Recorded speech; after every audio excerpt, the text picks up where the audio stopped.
Bapak, Ibu, Saudara dan Saudari yang terkasih, salam jumpa kembali dalam Renungan Harian Paroki Maria Bunda Karmel, Jakarta. Hari ini tanggal 2 September, Jumat pertama dalam bulan. Anggur baru di kantong yang baru.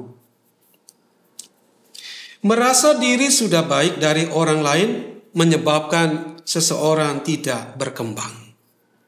Sebaliknya, jika seseorang merasa bahwa dirinya perlu terus belajar, maka dia akan berkembang dan tidak ketinggalan zaman.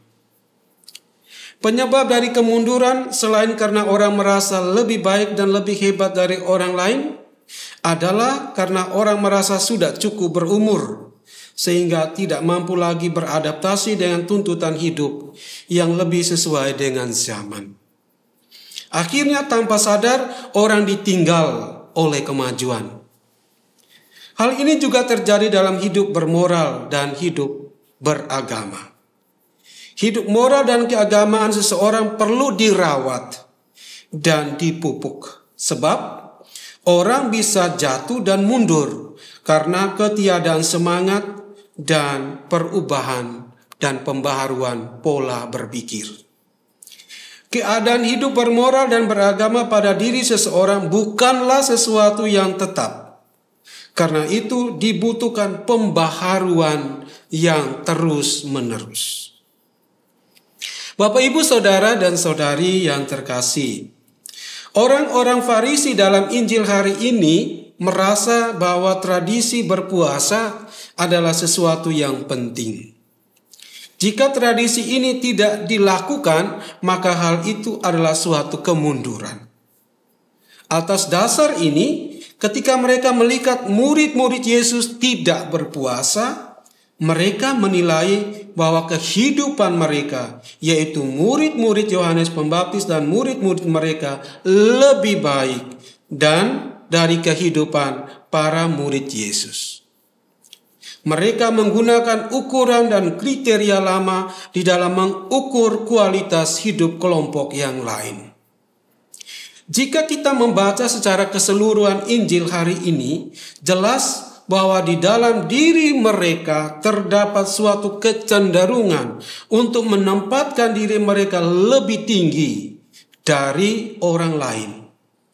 Itulah pola pikir lama yang dikenakan pada pola pikir baru. Itulah yang membuat mereka tidak mampu melihat sesuatu yang baru dalam diri Yesus dan para muridnya yang boleh dipelajari dan dihayati oleh mereka. Mereka hidup dalam praktek lama dan mengukur orang lain berdasarkan kriteria dan cara hidup keagamaan yang lama. Kepada mereka dapat dikatakan bahwa mereka adalah orang-orang yang ketinggalan zaman. Bapak, Ibu, Saudara dan Saudari yang terkasih, Yesus membawa suatu cara hidup keagamaan yang baru. Dia adalah penggenapan hukum Taurat. Terhadap pertanyaan mereka, Yesus menjawab, "Dapatkah sahabat mempelai laki-laki disuruh berpuasa sedang mempelai itu bersama mereka?" Dalam jawabannya, Yesus menyinggung tradisi Yudaisme, di mana ada kebiasaan bahwa sesudah perkawinan, selama seminggu mempelai berbulan madu dan rumah mereka terbuka bagi siapa saja untuk datang menemani mereka, menyalami mereka, dan melayani mereka. Jadi jika ini dimaksudkan Yesus untuk menjawab pertanyaan orang-orang Farisi tadi, maka yang dimaksudkan Yesus adalah lebih penting bersukacita bersama dengan Yesus daripada berpuasa. Sukacita karena bersama dengan Yesus adalah tujuan, sedangkan berpuasa adalah sarana. Yang dipentingkan oleh orang Farisi adalah sarana dan mengabaikan tujuan. Berpuasa itu memang penting, tetapi bersukacita bersama dengan Tuhan jauh lebih penting dan Itulah tujuan dari berpuasa. Problem yang dialami oleh orang-orang Farisi adalah bahwa mereka tidak melihat bahwa Yesus itu adalah anak Allah. Mereka menyamakan Yesus dengan Yohanes Pembaptis dan guru-guru orang Farisi. Dari ketidakmampuan melihat siapakah Yesus secara demikian, maka lahirlah kesombongan rohani dalam diri mereka. Bapak, Ibu, Saudara, dan Saudari yang terkasih, tujuan hidup moral dan praktek keagamaan dari seseorang adalah mendekatkan diri dengan Yesus dan mengalami sukacita. Tidak ada gunanya hidup baik secara moral dan keagamaan jika tidak mendapatkan sukacita dalam Yesus. Di sini kita dituntut untuk menggunakan kriteria baru dalam menilai diri kita.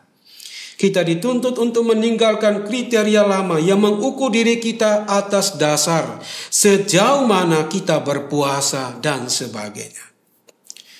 Tujuan dari praktek keagamaan adalah sukacita bersama Yesus. Bersama dengan Yesus di sini adalah tujuan perjalanan hidup kita. Sukacita bersama Yesus adalah harapan kita. Berpuasa dan praktek keagamaan dapat dinilai baik atau buruk sejauh apabila praktek itu dapat menghantar kita kepada Yesus, bukan untuk kepuasan dan kemuliaan diri kita sendiri. Banyak orang kudus seperti Santo Yohanes dari Salib mengajarkan dan mengingatkan kita agar lebih berhati-hati terhadap hiburan rohani yang didapat dari praktek keagamaan yang nampaknya baik, tetapi justru menjauhkan kita dari Yesus. Karena itu Bapak, Ibu, Saudara, Saudari, apa yang harus kita buat? Yang perlu kita buat adalah lakukanlah semua hal itu baik dengan semangat pembaharuan diri terus-menerus.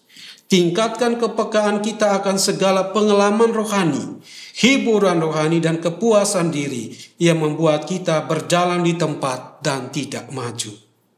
Kita diminta untuk terus-menerus melihat roh apa yang menggerakkan kita dan menggiring kita.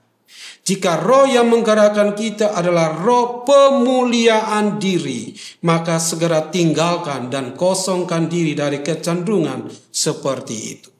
Kita diminta untuk terus berhati-hati akan roh yang membawa dan membelokkan kita ke arah yang berlawanan dengan tujuan panggilan kita, yaitu bersukacita bersama dengan Yesus.